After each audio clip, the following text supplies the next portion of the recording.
आम तौर से देखा जाता है इस दुनिया में, चाहे वो हिंदुस्तान की सरजमी हो, चाहे वो पड़ोसी मुल्क हो, चाहे वो अमेरिका हो, चाहे वो अफ्रीका हो, चाहे हर खित्ते में आप देखेंगे इंसान आम तरीके से चार चीजों से मोहब्बत करता है। उसके दिल में आम तरीके से औलाद की मोहब्बत होती है, उसके दिल में आम तरीके से अपने वतन से मोहब्बत होती है, उसे अपनी जान से मोहब्बत होती है, उसे अपने माल से मोहब्बत होती है। अमेरिका का रहने वाला हो, उसे भी इन चार चीजों से मोहब्बत है। हिंदुस्तान का रहने वाला इंसान हो, उसे भी इन चार चीजों से मोहब्बत है। चाहे वो किसी मजहब का मानने वाला हो, उसे भी इन चार चीजों से मोहब्बत है। चाहे वो अमीर हो, उसे भी इन चार चीजों से मोहब्बत है। चाहे वो गरीब हो, उन्हें भी इन चार चीजों से मोहब्बत है। चाहे मर्द हो, उन्हें भी इन चार चीजों से मोहब्बत है। औरत हो, उन्हें भी चार चीजों से मोहब्बत है। लेकिन याद रखें, औलाद की मोहब्बत अच्छी चीज है, वतन की मोहब्बत अच्छी चीज है, लेकिन याद रखें माल की मोहब्बत अच्छी चीज है, जान की मोहब्बत अच्छी चीज है,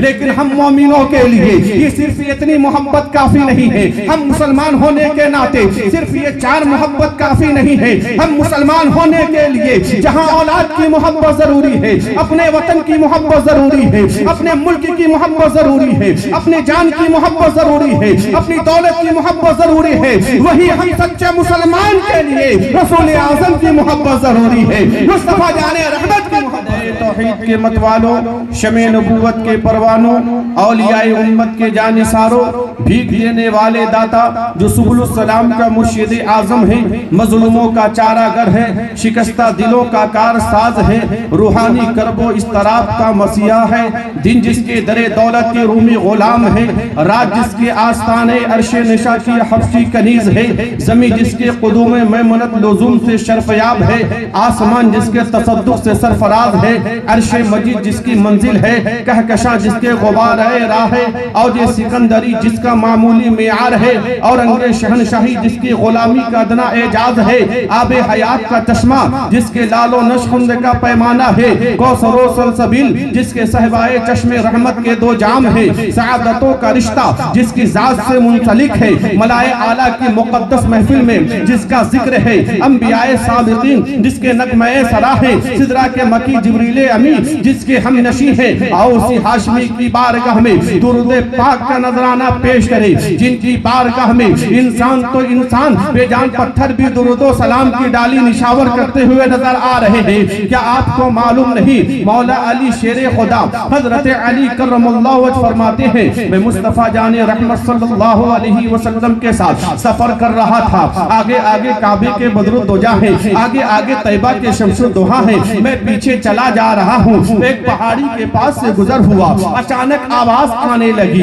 और वो प्यारी प्यारी आवाज आ रही थी कि कोई नबी पाक पे दुरूद भेज रहा है। आखिर मैंने देखा अल्लाह के हबीब के साथ कोई और नहीं है, सिर्फ अली है। आगे देखता हूँ कोई नजर नहीं आता है, पीछे देखता हूँ कोई नजर नहीं आता है, दाएं देखता हूँ कोई नजर नहीं आता है, बाएं देखता हूँ कोई नजर नहीं आ रहा है। आखिरी जंगलों बियाबान में नबी का कौन आशिक है, नबी का कौन दीवाना है जो नबी पे दुरूद भेज रहा है। अल्लाह के हबीब सल्लल्लाहु अलैहि वसल्लम ने भाप लिया, यानी क्या बड़ी बात है, आखिर क्या बात है। कभी आगे देख रहे हो, कभी पीछे देख रहे हो, कभी दाएं देख रहे हो, कभी बाएं देख रहे हो। अल्लाह के हबीब सल्लल्लाहु अलैहि वसल्लम फरमाते हैं, अली जो मुझ पर दुरूद भेज रहा है वो कोई इंसान नहीं है, बल्कि ये पत्थर मुझ पर दुरूद सलाम की डाली छावर कर रहा है। यही वजह है आशिक़े रसूल कहता है, मैं सो जाऊं या मुस्तफा कहते कहते, खुले आंखें सल्ले अला कहते कहते। लिहाजा यहाँ से तकबीर, नारे रिसालत, नारे रिसालत, जिनको दुरूद शरीफ याद है, जो याद है मोहब्बत के साथ अपने आका की बारगाह में पेश करें। अल्लाहुम्मा सल्ली अला सय्यिदना शफीअना हबीबना मौलाना मुहम्मद मादिल जूद वल करम व आलिहि व बारिक व सल्लिम सल्लु अलैहि सलातु व सलामुन अलैका या रसूलल्लाह सल्लल्लाहु तआला अलैहि वसल्लम।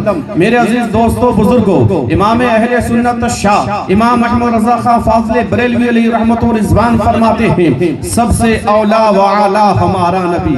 पूरी कायनात में जिनका मकाम सबसे सबसे आला है, जिनका मकाम सबसे बुलंद है, वो कोई और नहीं है, वो मुस्तफा जाने रहमत सल्लल्लाहु अलैहि वसल्लम की जाते मुबारका है। और आप समाअत फरमाएंगे, आला हजरत फरमाते हैं, सबसे औला व आला हमारा नबी, सबसे बाला व वाला हमारा नबी, अपने मौला का प्यारा हमारा नबी, दोनों आलम का दुल्हा हमारा नबी, और सब चमक वाले उजलों में चमका किए, सब चमक वाले उजलों में चमका किए, अंधे शीशों में चमका हमारा नबी। सुभान अल्लाह। ये अंधे शीशे से मुराद क्या है, सब चमक वाले से क्या मुराद है, इंशाअल्लाह आप समाअत फरमाएंगे, लेकिन अपने ज़हन को करीब कीजिए। आमतौर से देखा जाता है इस दुनिया में, चाहे वो हिंदुस्तान की सरजमी हो, चाहे वो पड़ोसी मुल्क हो, चाहे वो अमेरिका हो, चाहे वो अफ्रीका हो, चाहे हर खित्ते में आप देखेंगे, इंसान आम तरीके से चार चीजों से मोहब्बत करता है। उसके दिल में आम तरीके से औलाद की मोहब्बत होती है, उसके दिल में आम तरीके से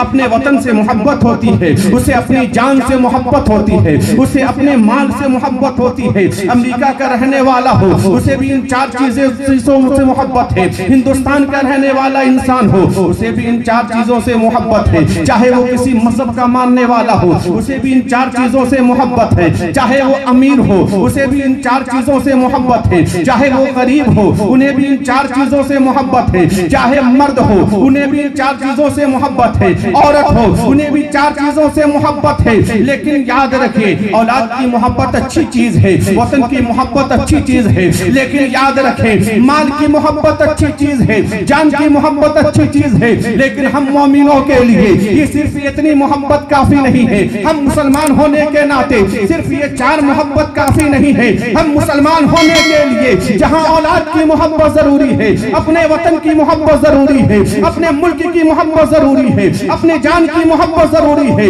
अपनी दौलत की मोहब्बत जरूरी है, वही हम सच्चे मुसलमान के लिए रसूल आज़म की मोहब्बत जरूरी है, मुस्तफा जाने रहमत की मोहब्बत जरूरी है।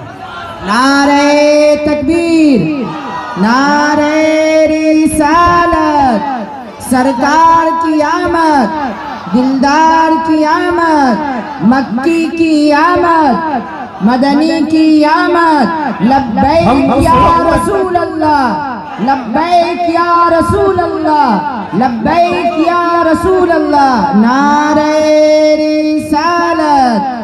हम उस वक्त तक मोमिन नहीं हो सकते हैं जब तक कि हमारे दिल में उन सारी मोहब्बतों से ज्यादा मुस्तफा जाने रहमत की मोहब्बत ना हो जाए। सुभान अल्लाह। हम उस वक्त तक सच्चे मुसलमान नहीं हो सकते हैं जब तक कि हमारे दिल में अपनी औलाद से ज्यादा, अपने माँ बाप से ज्यादा, अपने रिश्तेदारों अकारीब से ज्यादा अपने आका से मोहब्बत ना करें। और मैं अपनी बात नहीं कर रहा हूँ, खुद आका अलैहिस्सलाम फरमाते हैं, ला युमिनु अहदुकुम हत्ता अकूना अहब्बा इलैहि मिन वालिदिही व वलिदिही वन्नासी अजमईन। तुम में से उस वक्त तक कोई मोमिन नहीं हो सकता जब तक कि तुम अपनी औलाद से ज्यादा, जब तक कि तुम अपने माँ बाप से ज्यादा, जब तक कि तुम अपने रिश्तेदारों से ज्यादा मुझसे मोहब्बत ना करो। सुभान अल्लाह। अंजुमन सनाए मुस्तफा के तमाम हजरात ने इसी मोहब्बत का इजहार किया है और हम भी यहाँ हाजिर हैं तो रसूल पाक की मोहब्बत में हाजिर है। आप भी यहाँ हाजिर हैं, रसूल पाक की मोहब्बत में हाजिर हैं। यही तो मोहब्बत है जो हमें दुनिया में भी कामयाब कर देती है,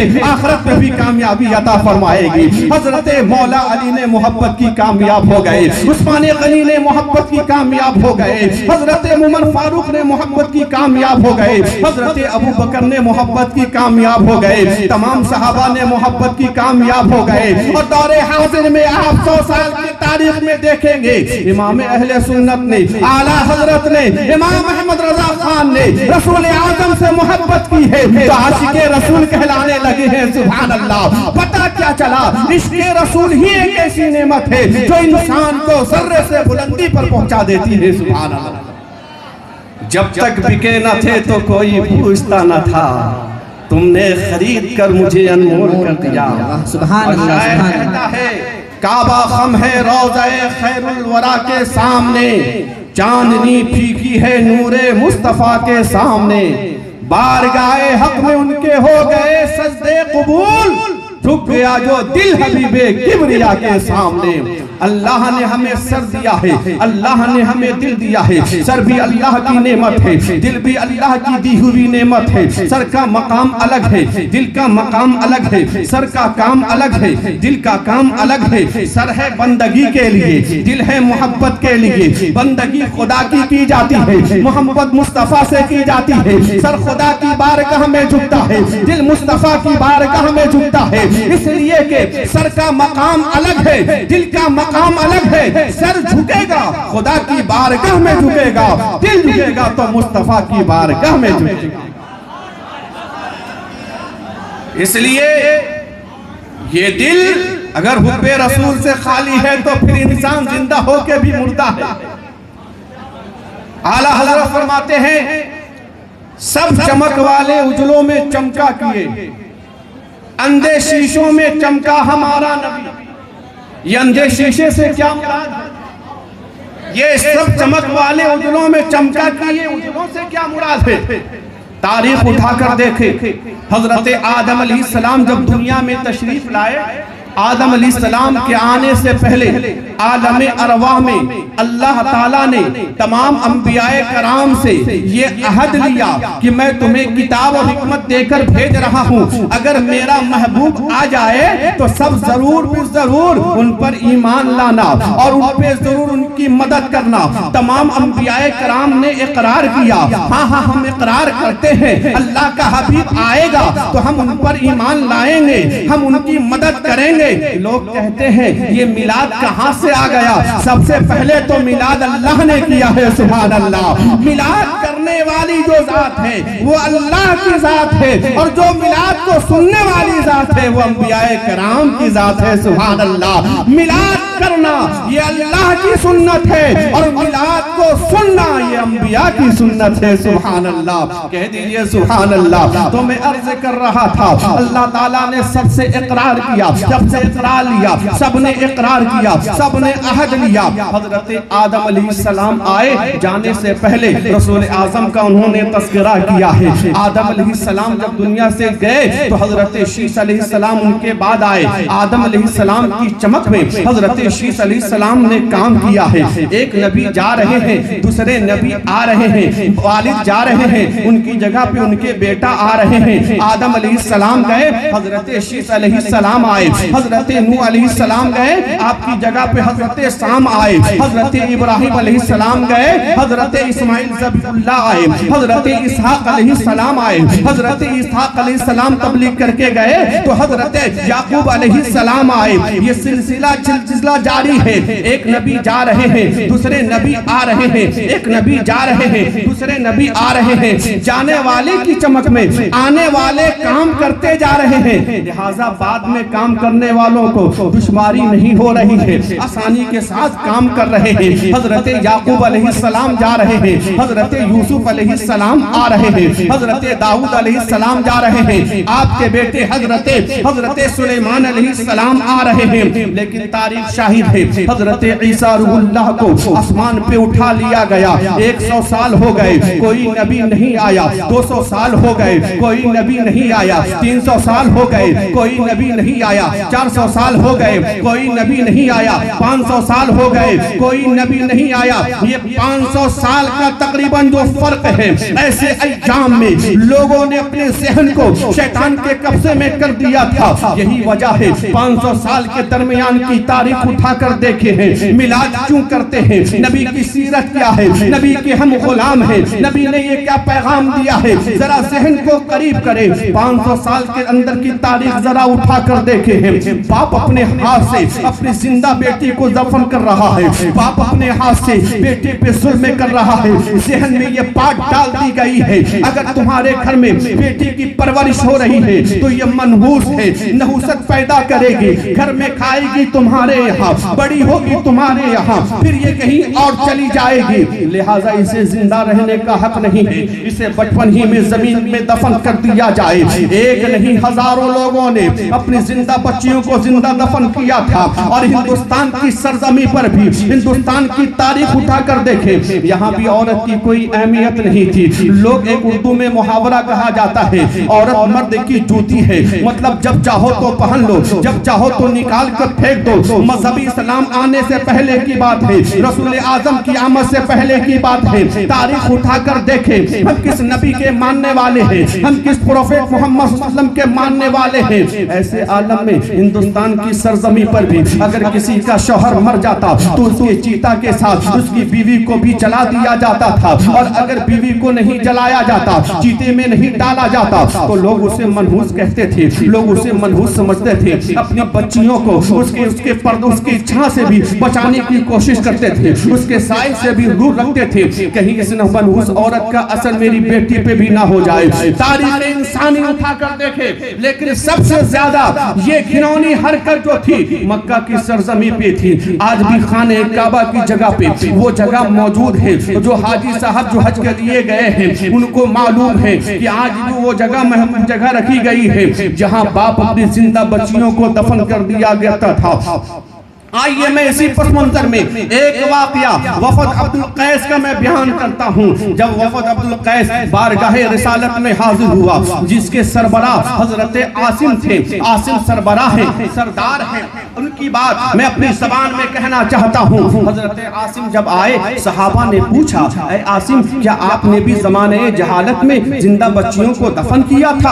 आपने कहा हाँ, एक बच्ची को नहीं, दो बच्ची को नहीं, हमने तो 7 बच्ची को जिंदा दफन किया था। हमारे दिल में जर्रा बराबर भी उसकी मोहब्बत नहीं थी, लेकिन एक बच्ची को मैंने जो दफन किया है, आज भी मेरे जिस्म का रोंगटा खड़ा हो जाता है, आज भी हमारे जिस्म में कपकपी तारी हो जाती है। हजरत आसिम के जवाब को मैं अपने अंदाज में बयान कर रहा हूँ। जब रसूल आजम दुनिया में तशरीफ नहीं लाए थे तो बच्चियों को जिंदा दफन किया जा रहा था। काले गोरे में लोग फर्क कर रहे थे, गरीब को सता रहे थे, लेकिन जब रसूल आजम दुनिया में तशरीफ लाए हैं तो आपने पैगाम दिया है, कोई गरीब अमीर में फर्क नहीं है, काले गोरे में कोई फर्क नहीं है। अगर बेटी पैदा हुई है तो वो सहमत नहीं, रहमत है। सुभान अल्लाह, बेटी से मोहब्बत करोगे अल्लाह तुम्हें जन्नत अता फरमाएगा। सुभान अल्लाह।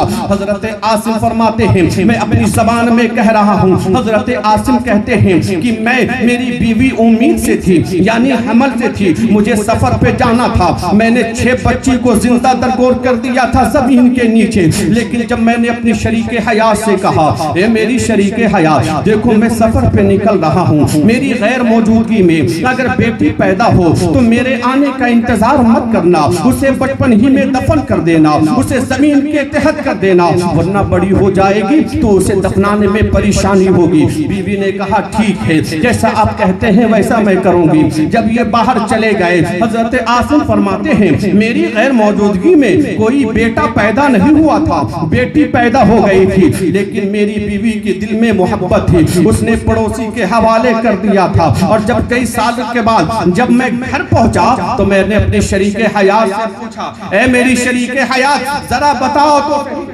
मेरी गैर मौजूदगी में तुम्हारी गोद में कौन बच्चा आया था? उस औरत ने कहा, मरा बच्चा पैदा हुआ था मेरे शौहर। जब मरा बच्चा पैदा हुआ था, उस औरत के मिजाज को देखिए, अरब की खातून का मिजाज देखिए, कहा मरा बच्चा पैदा हुआ था, मरा बच्चा पैदा हुआ तब पूछने की जरूरत ही नहीं है, बेटा पैदा हो गया, बेटी पैदा हुई। कुछ दिनों के बाद मैंने देखा एक प्यारी सी, बहुत खूबसूरत सी, छोटे छोटे कदम से मेरे घर में एक बच्ची आ गई है, तोतली जबान में बातें कर रही है। मालूम नहीं हमारा दिल बच्चियों को लेकर इतना सख्त था, उसके बावजूद उसकी मोहब्बत मेरे दिल में बस गई। मैं उस बच्ची से बातें करने लगा, उसकी तोतली जबान को मैं सुनने लगा, उसकी पेशानी को चूमने लगा। ये सिलसिला जारी रहा। फिर मैंने देखा मेरी बीवी भी इस बच्ची से वैसे ही मोहब्बत करती है जिस तरह से एक माँ बेटी से मोहब्बत करती है। मेरी बीवी मैं देख रहा हूँ, कभी मेरी बीवी कपड़ा बदल रही है, कभी मेरी बीवी कंघी कर रही है, कभी मेरी बीवी उसके जिस्म को पे और दीगर चीजें लगा रही है, बड़ी मोहब्बत कर रही है। मुझे लगा दाल में काला जरूर है, आखिर क्या वजह है? जिस तरह से मैं मोहब्बत कर रहा हूँ हमसे कहीं ज्यादा मेरी बीवी इससे मोहब्बत कर रही है। वो कहते हैं मैंने मिजाज को परख लिया, मैंने मिजाज को भाप लिया, आज अच्छा मिजाज है। मैंने कहा ए मेरी बीवी जरा बताओ तो सही, आखिर क्या वजह है? तुम उस बच्ची से बेपनाह मोहब्बत करती हो, तुम उसको नहलाती हो, उसे कपड़ा पहनाती हो, उसे पाउडर लगाती हो, उसे दीगर चीजों से आरास्ता करती हो, आखिर माजरा क्या है? बीवी ने सुना कि ये भी उससे मोहब्बत करते हैं, कहा मुझे माफ कीजिएगा, आपको क्या पता है एक माँ के दिल में बेटी की कितनी मोहब्बत होती है, आपको क्या पता है एक घर में बच्चा नहीं होता है तो औरत तड़पती है, बेचैन होती है। मैं भी देख रही हूँ आप भी उस बच्ची से मोहब्बत करते हैं, वो नहीं आती है तो उसे बुलाते हैं, वो नहीं आती है तो आप बेचैन हो जाते हैं। खुद आपसे मैं माफी मांगती हूँ, आप इसे मारेंगे नहीं, मैं भी मोहब्बत करती हूँ। आपकी गैर मौजूदगी में कोई मरा बच्चा पैदा नहीं हुआ था, आपसे बचाने के लिए हमने झूठ कह दिया है, मुझे माफ कर दीजिए, ये आप ही की तो बेटी है, इसे मत कुछ कीजिएगा। इसलिए माँ के दिल में इसके लिए ममता है, माँ के दिल में इसके लिए मोहब्बत है, इसे मत कुछ कीजिएगा। हजरत आसिम फरमाते हैं जैसे ही मैंने ये बात समाअत की कि ये वही बच्ची है जो मेरी बच्ची है, वो कहते हैं ऐसा महसूस होने लगा कि मेरे सर पे पंखा लग गया है और मैं जमीन और आसमान के दरमियान में मुअल्लक हो चुका हूँ। अब दिमाग और दिल में मुनाजरा शुरू हो गया है। दिल कह रहा है ए आसिम छोड़ दे, ये छोटी सी बच्ची है, प्यारी सी बच्ची है, 6 बच्ची को तूने दफन कर दिया है, तू इसके बगैर रहता नहीं है, इसकी माँ भी तड़पती है। लेकिन अक्ल कह रही थी कि ए आसिम जिस नहूसत से बचने के लिए तूने 6 बच्ची को जिंदा दफन किया है, उस नहूसत से बचने के लिए किया था। अगर ये एक बच्ची भी जिंदा रहेगी तो फिर तुझे लोग नहूसत की निगाह से देखेंगे। जिस ऐप से तू बचना चाह रहा था उस ऐप से तू बच नहीं सकता है, लिहाजा उन 6 बच्चियों का क्या कसूर था? अगर तूने उन 6 बच्ची को जिंदा दफन कर दिया है तो इस बच्ची को भी तू जिंदा दफन कर दे। लेकिन दिल से आवाज आ रही थी आसिम इतना सख्त मत बन, तेरे दिल में इसकी मोहब्बत आ चुकी है, तेरे दिल में इसकी मोहब्बत आ चुकी है। वो फरमाते हैं दिमाग और दिल में लड़ाई शुरू हो गई। आखिरकार मेरे ऊपर शैतान हावी हो चुका था, मेरी बीवी मुझसे मुतमईन हो गई थी, अब वो बिल्कुल मुतमईन हो गई थी, अब इसे दफन नहीं करेंगे।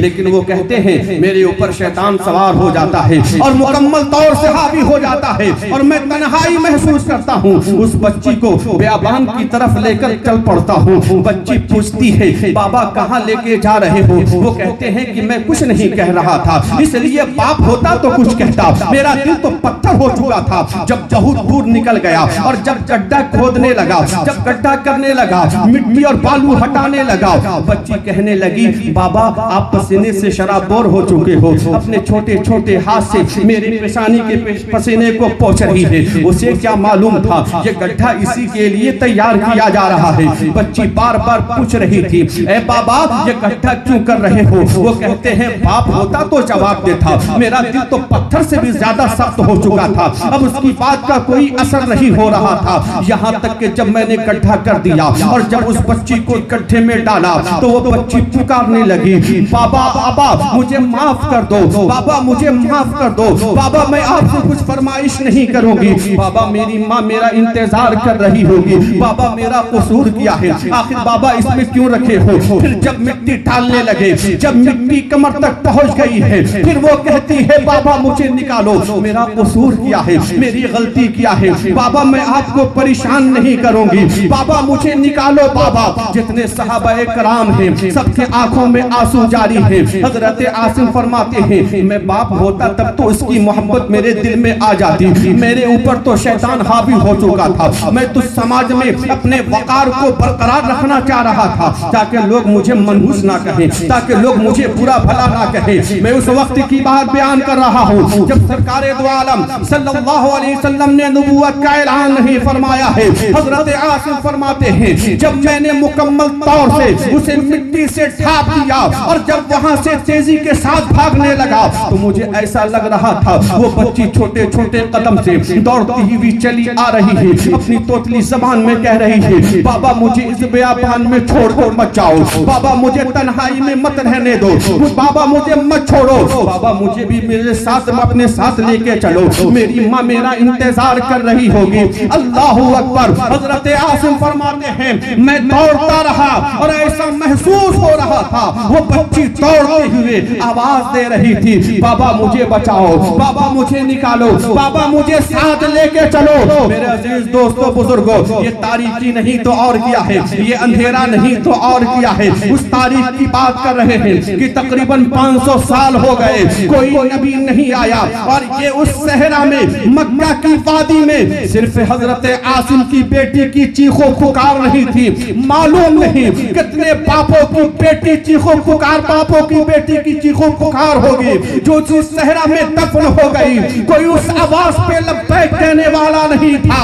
ऐसे आलम में अल्लाह ताला ने उन बच्चियों की हिफाजत के लिए किसी और को नहीं भेजा है, भेजा है तो काबे के बदरू तो जा को भेजा है। तैबा में समझो दुआ करें।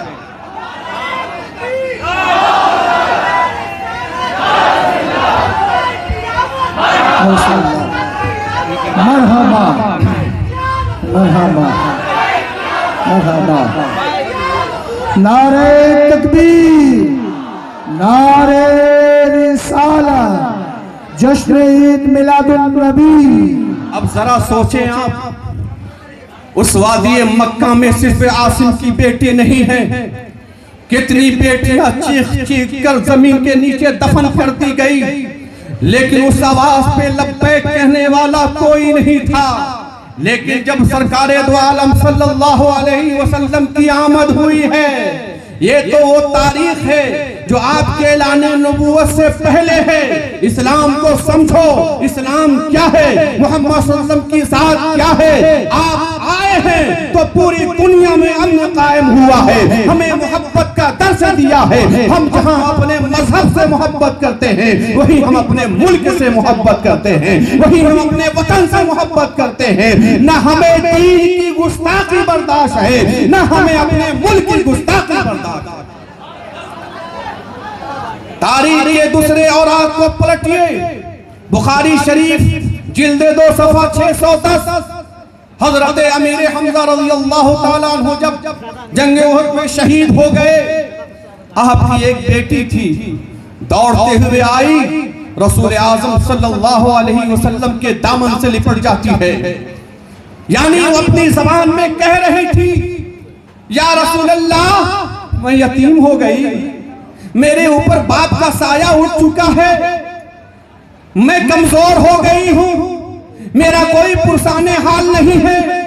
जैसे ही हजरत अमीर हमजा की बेटी ने रसूल आजम के दामन को पकड़ा है, दामन से लिपटी है, हजरत मौला अली शेरे खुदा हजरत अली करमल्लाहु वजह आगे बढ़ते हैं, या रसूल अल्लाह सल्लल्लाहु अलैहि वसल्लम, इस बच्ची के वालिद हजरत अमीर हमजा मेरे चचा जान है, लिहाजा ज्यादा हक मैं रखता हूँ, इस बच्ची को मेरे किफालत में कर दीजिए, मेरे हवाले कर दीजिए, इस बच्ची की परवरिश मैं करूंगा। सुभान अल्लाह कह दीजिए, सुभान अल्लाह, मोहब्बत से कहिए सुभान अल्लाह।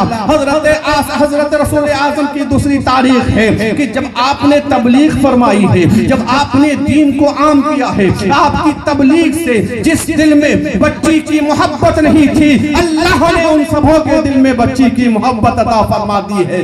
मौला अली ने कहा, या रसूल अल्लाह, इस बच्ची के वालिद से हमारा खून का रिश्ता है, लिहाजा इस बच्ची की परवरिश मैं करूंगा। इतना कहना था, हजरत जाफर तैयार खड़े हो गए, या रसूल अल्लाह, मेरा भी ताल्लुक इस बच्ची के वालिद से खून का है, वो भी हमारे चचा जान है, लेकिन अली से ज्यादा रिश्ता मेरा मजबूत है, इसलिए कि जो मेरी बीवी है वो इस बच्ची की खाला है, और जो खाला है वो माँ के कबील से है, माँ के बराबर होती है, लिहाजा इस बच्ची की परवरिश मैं करूंगा, इस बच्ची को मेरे हवाले कर दिया जाए। एक तारीख बता रही है, एक बाप 7 बच्चियों को दफन कर रहा है। लेकिन नबी की तबलीग का असर ये है कि कभी चचेरे भाई खड़े हो रहे हैं, चचाजाद खड़े हो रहे हैं, कभी हजरत जाफर तैयार खड़े हो रहे हैं। कोई बाप की तरफ से रिश्ता बता रहा है, कोई बच्ची की माँ की तरफ से रिश्ता बता रहा है। इतना कहना था, हजरत ज़ैद बिन हारिसा भी खड़े हो गए। कह दीजिए सुभान अल्लाह। हजरत ज़ैद बिन हारिसा ने कहा, या रसूल अल्लाह, मैं जानता हूँ उनके वालिद से मेरा खून का रिश्ता नहीं है, इनकी वालदा से मेरा खून का रिश्ता नहीं है, लेकिन ज़ैद बिन हारिसा इतना कहने का हक रखता है, जिस नबी का कलमा हजरत अमीर हमजा पढ़ते थे, जिस दीन को मानने वाले हजरत अमीर हमजा थे, जिस मजहब को मानने वाले हजरत अमीर हमजा थे, जिस किताब को मानने वाले हजरत अमीर हमजा थे। या रसूल अल्लाह, मैंने माना इनके वालिद से खून का रिश्ता नहीं है, इनकी वालदा से खून का रिश्ता नहीं है, लेकिन ज़ैद ये कहने का हक रखता है, जिस नबी का कलमा हजरत अमीर हमजा पढ़ते थे, उसी नबी का कलमा ज़ैद बिन हारिसा भी पढ़ता है। लिहाजा इसी एतबार से ये मेरी बहन है, इसके मेरी परवरिश के हवाले कर दिया जाए। खून का रिश्ता नहीं, दीन का रिश्ता आ गया है। या रसूल अल्लाह, इस बच्ची की परवरिश मैं करूंगा। मैं यही तो बताना चाहता हूं। अब आला हजरत का वो शेर समाअत कीजिए। दोनों पहलू को देखा, अब आला हजरत का शेर समाअत कीजिए। सब चमक वाले, सब चमक वाले उजलों में चमका किए। हजरत शीश अलैहिस्सलाम ने आदम अलैहिस्सलाम की चमक में काम किया, हजरत नूह अलैहिस्सलाम की चमक में आपके बेटे ने काम किया, हजरत इब्राहिम अलैहिस्सलाम की चमक में हजरत इस्माइल ज़बीहुल्लाह ने किया, हजरत ईसाक अलैहिस्सलाम ने किया, हजरत याकूब अलैहिस्सलाम की चमक में आपके बेटों ने काम किया है, हजरत मूसा सुलेमान अलैहिस्सलाम ने हजरत दाऊद अलैहिस्सलाम की चमक में काम किया है। लेकिन जब रसूल आजम की आमद हुई है, हर तरफ अंधेरा ही अंधेरा था, हर तरफ तारीखी तारीखी थी। ऐसे आलम में अंधेरे में दीन का काम करना ये आसान नहीं है। इसी को आला हजरत फरमाते हैं, सब चमक वाले उजलों में चमका किए, अंधे शीशों में चमका हमारा नबी, अंधे शीशों में चमका हमारा। ये है आला हजरत की जात को समझ लीजिए। आला हजरत ने आदम अलैहिस्सलाम से लेकर हजरत ईसा अल्लाह की तारीफ एक शेर में लेके आ गए। सुभान अल्लाह।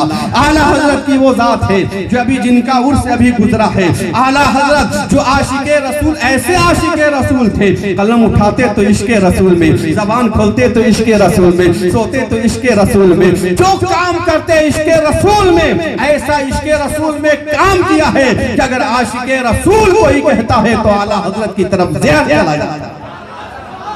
यही तो इश्क रसूल ही तो है, इश्क मोहब्बत।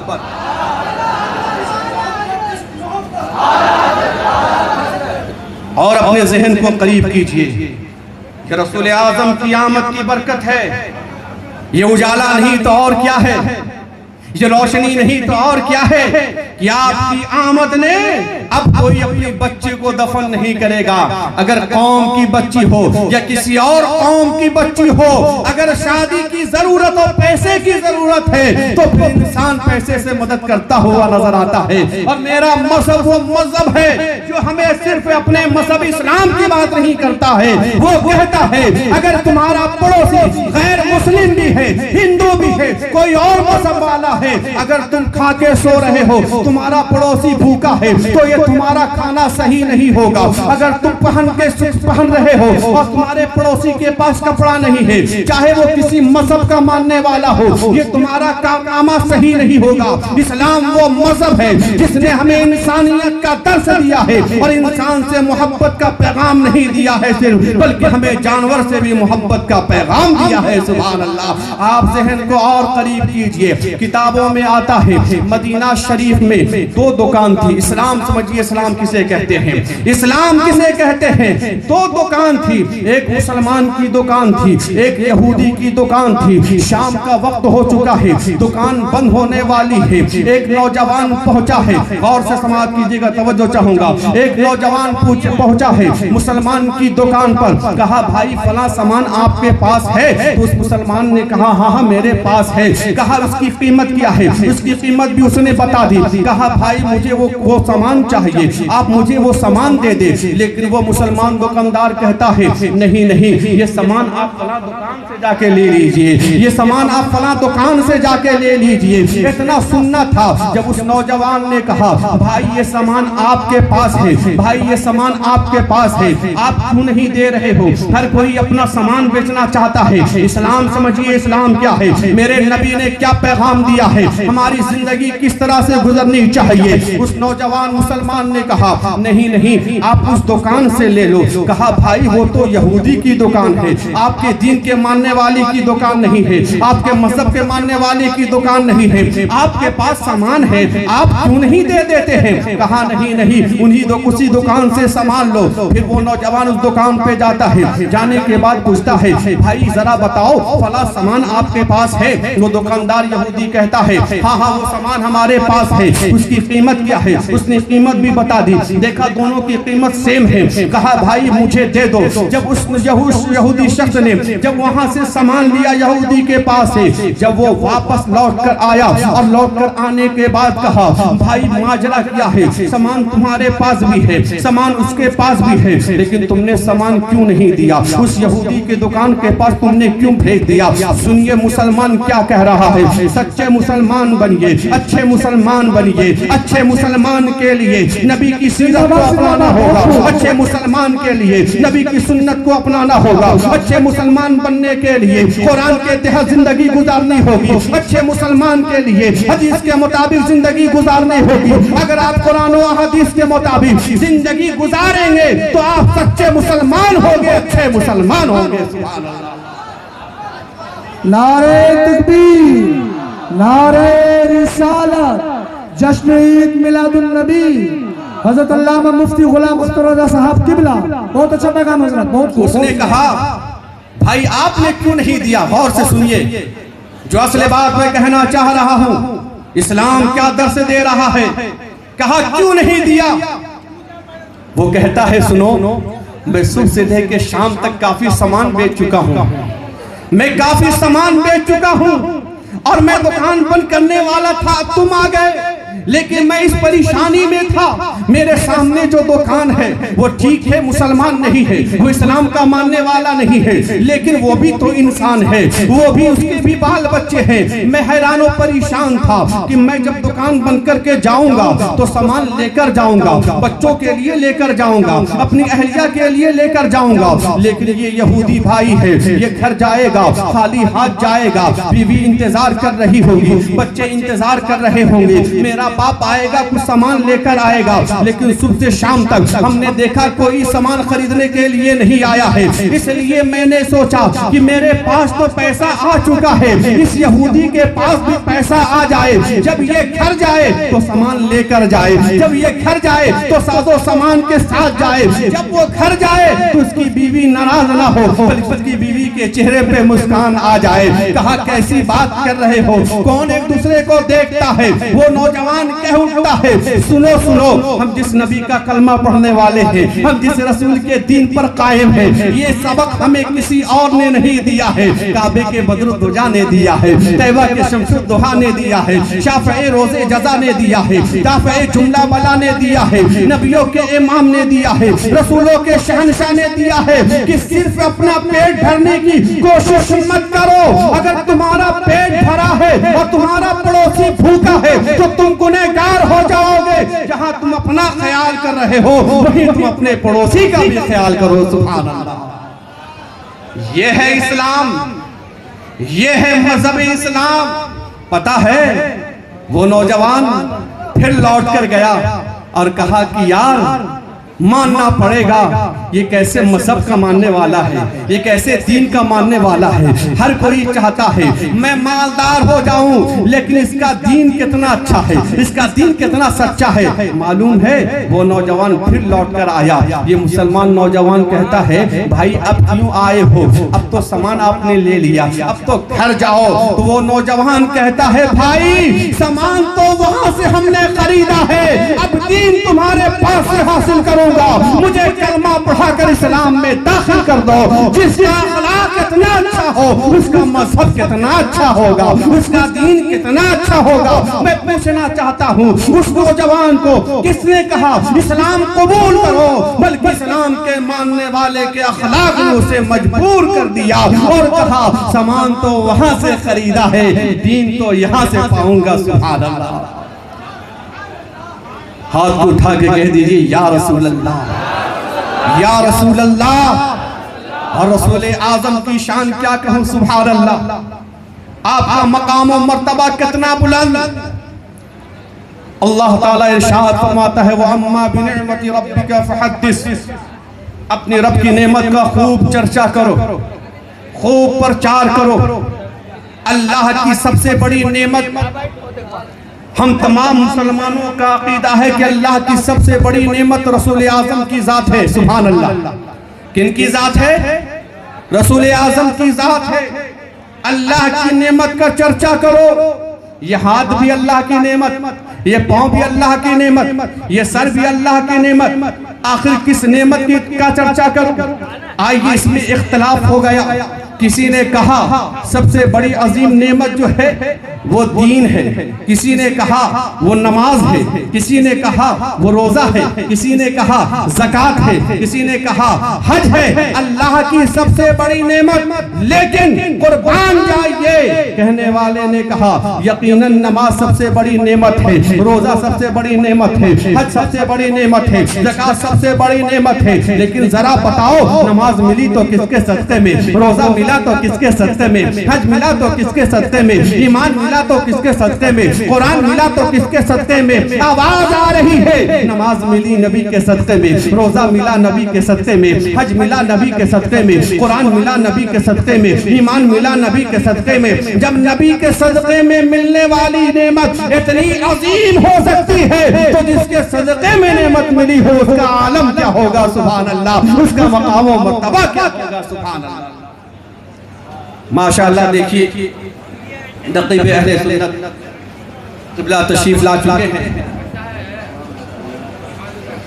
जो बड़े हादसा से बचे हैं।